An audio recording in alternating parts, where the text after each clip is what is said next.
రాజ్యసభలో రాజ్యాంగంపై చర్చ సందర్భంగా బీజేపీపై విమర్శలు గుప్పించారు ప్రతిపక్ష నేత మల్లికార్జున ఖర్గే. బీజేపీ పాలనలో ప్రజాస్వామ్యం ప్రమాదంలో పడిందన్నారు.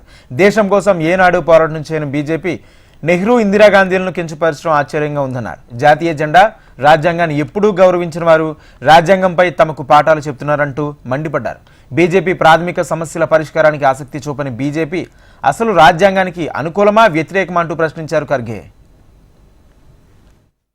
ऑर्गेनाइजर में 51-52 के चुनावों के दौरान यूनिवर्सल अडल्ट फ्रेंचाइज के खिलाफ लिखा गया। ये तो सही है ना। उन्होंने बोला, ये कहा, Pandit Nehru would live to confess the failure of universal adult franchise in India.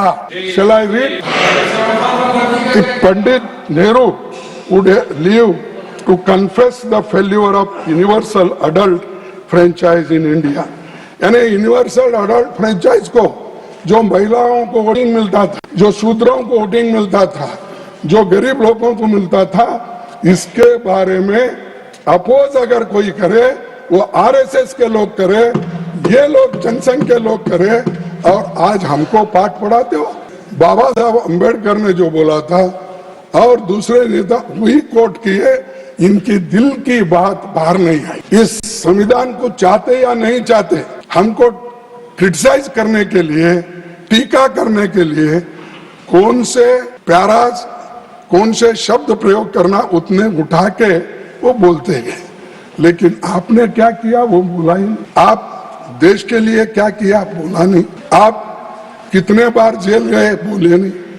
आप कितना पीड़ा देश के लिए आपने सहन किया ये कहा नहीं।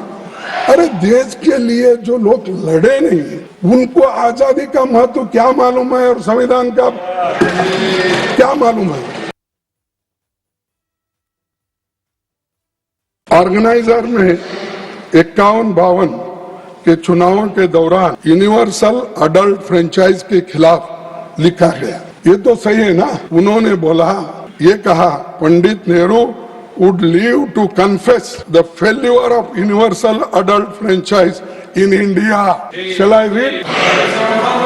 If Pandit Nehru would live to confess the failure of universal adult franchise in India, यानी यूनिवर्सल अडल्ट फ्रेंचाइज को जो महिलाओं को वोटिंग मिलता था, जो शूद्रों को वोटिंग मिलता था, जो गरीब लोगों को मिलता था, इसके बारे में अपोज अगर कोई करे वो आरएसएस के लोग करे, ये लोग जनसंघ के लोग करे और आज हमको पाठ पढ़ाते हो।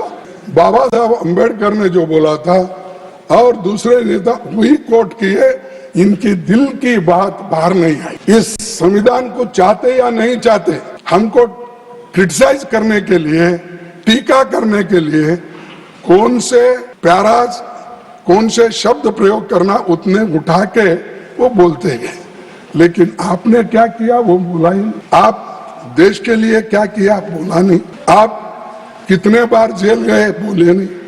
आप कितना पीड़ा देश के लिए आपने सहन किया ये कहा नहीं। अरे देश के लिए जो लोग लड़े नहीं, उनको आजादी का महत्व क्या मालूम है और संविधान का क्या मालूम है।